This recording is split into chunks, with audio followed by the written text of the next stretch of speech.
Hello, so welcome to a brand new video, and as you can tell it is a kind of relative to the Stephen Moffat era, as I am dressed as the 11th Doctor from Series 5 and a little bit of Series 6, but it's the wrong type of jacket and the bow tie. So never mind about that. So in this video I'm going to be ranking the Stephen Moffat era from 2010 to 2017 with basically 6 seasons, and he's the longest producer so far for Modern Who, with 6 seasons, with seasons 5, 6, 7, 8, 9 and 10, and they have all been such bad seasons, good seasons, and a little bit of stuff in between, bad and good. So I thought I'd quickly do a quick video of ranking my ranking the Stephen Moffat era of the show. So I'm going to quickly put this on pause and I will be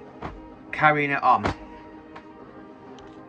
So last place of this for this ranking video, I had to put this, and I'm so sorry to those who do like this season, but I'm afraid I had to put series 9.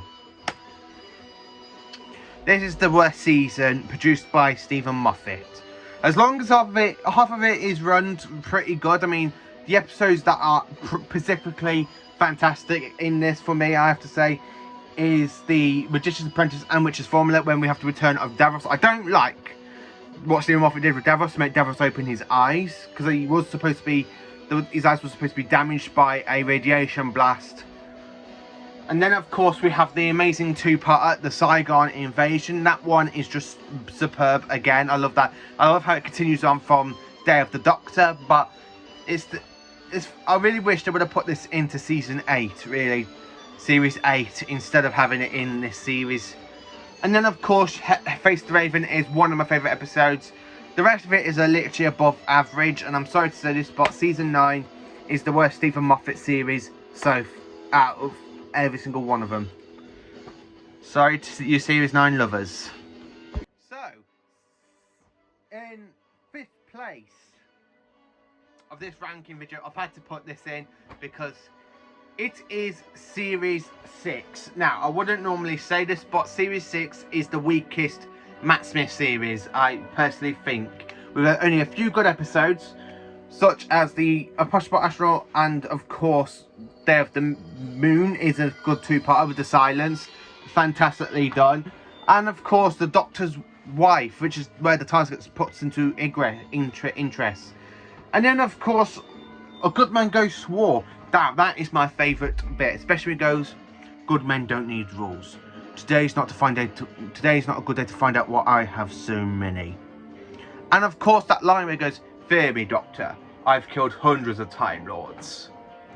Fear me, I killed them all. Just such a fantastic performance from Matt Smith during the season. And some of the episodes do work, some of the episodes kind of don't. Such as, like, Let's Kill Hitler. That makes no sense because Melody was not introduced until this series. So it's a bit of a timey-wimey stuff. And, of course, this is the only good thing about this season, I have to say, is that it's a kind of a River Song arc. It really is based literally on River Song, this season is. And I have to say, it is quite good in parts. It's just certain episodes, such as The Rubber Flesh and The Almost People, that episode does suck quite a lot. And then, of course, closing time. If you're going to have the Cybermen and James Gordon, write a better script. It doesn't work. I really wish this, even though I love it because it brings back the Cybermats, which was actually last seen in 1975 story, Revenge of the Cybermen. But this season is just a little bit of is really not the best Matt Smith season as I would like it to be. So yeah, sorry, series 6. Now we are coming up to the 4 good ones. So in 4th place, I've had to put this one in. Series 8. Now, Series 8 is Peter Capaldi's first series, and it is spot on. I really wished that Jenna Coleman would have left after this series, because it was no point for her to be in Series 9. I really feel like that. But this series is fantastic. You got Deep Breath, which is a good introduction to the 12th Doctor, and of course the return of the Clockwork Droids that we see in Series 2, but with a different take on them. Even though we have the Cybermen that were converted from dead humans. Yes, you heard me. The humans, aka by Missy, aka the Master, dead humans were converted into Cybermen by using cyberpollen. Considering I've got a few more to go to in a few weeks, this episode won't be on my rewatch at the moment. But of course, with Flatline, Colour of the Moon, this series, every part of the series is lovely. Downs episodes, Night of the Forest. Night of the Forest is the weakest of this series. The strongest, do you already see what the strongest is? Into a Dalek.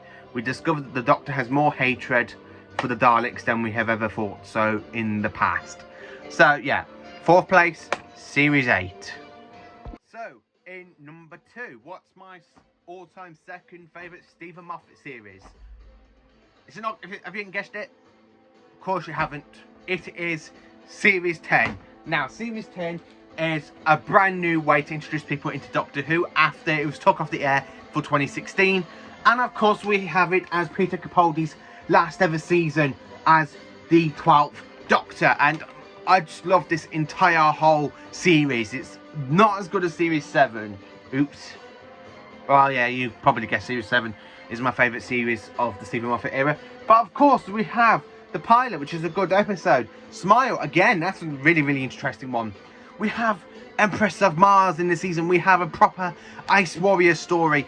And it's just such a fantastic story. I really love it. And of course, we have the little trilogy of World, Enough and Time. The Doctor Falls, where the Doctor's got to defeat the Cybermen and 2 versions of the Master.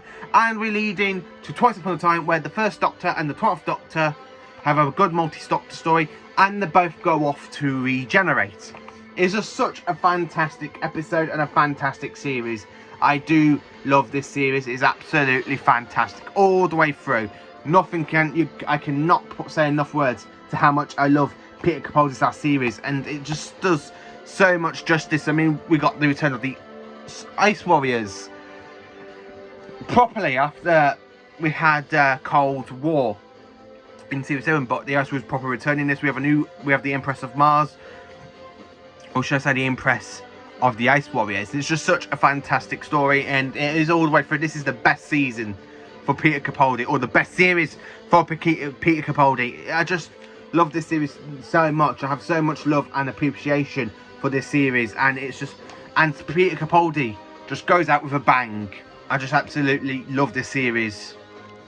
So now we are into my all-time favourite Stephen Moffat series, and it has got to be Series 7. Now, I love Series 7 for 2 reasons. One, it kind of clashed with the Doctor Who's 50th anniversary, and we had part 1 from the 1st of September with Amy and Rory, 5 episodes with Amy and Rory Pond, and then we go into the Jenna Coleman kind of era of the show.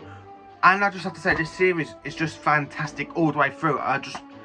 There's no 2-parters in this series, but I just love it. I've got so much appreciation for the series. It's the best Matt Smith series by far, and it definitely is the best Stephen Moffat series. And it was kind of a bit of a toss and kind of in between this series and Series 10, but I had to go with this series first because of some of the special episodes. Like, we have the return of the Great Intelligence, we have the return of the Ice Warriors, and of course we have a whole new design of the Cybermen, and of course the multi-special Day of the Doctor, and of course the epic regeneration of story for Matt Smith in Time of the Doctor. It's just such a good series.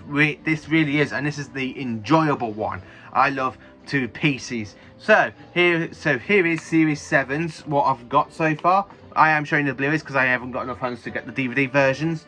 So, what is the strongest episode of this series? Do I have to say it? Name of the Doctor. I feel that is the strongest one of the series. And then, of course, we have Day of the Doctor. And it's just such a good episode. We have the Son of the Daleks, Dinosaurs and Spaceship, the Power of 3, A Town Called Mercy. Fantastic again. The second strongest episode of the series, well, basically the third after Day of the Doctor, is The Angels Take Manhattan, and that's just such a brilliant story. Rings of Akatend is another enjoyable one. It celebrates the Doctor, especially when he literally tells the God all of his past. It's just such a fantastic series. I love Series 7. It's literally the best Matt Smith one. So, this is my video of me ranking the Stephen Moffat era of the show from 2005 to 2017 as Doctor Who's showrunner. So, please do like, subscribe and share to this channel.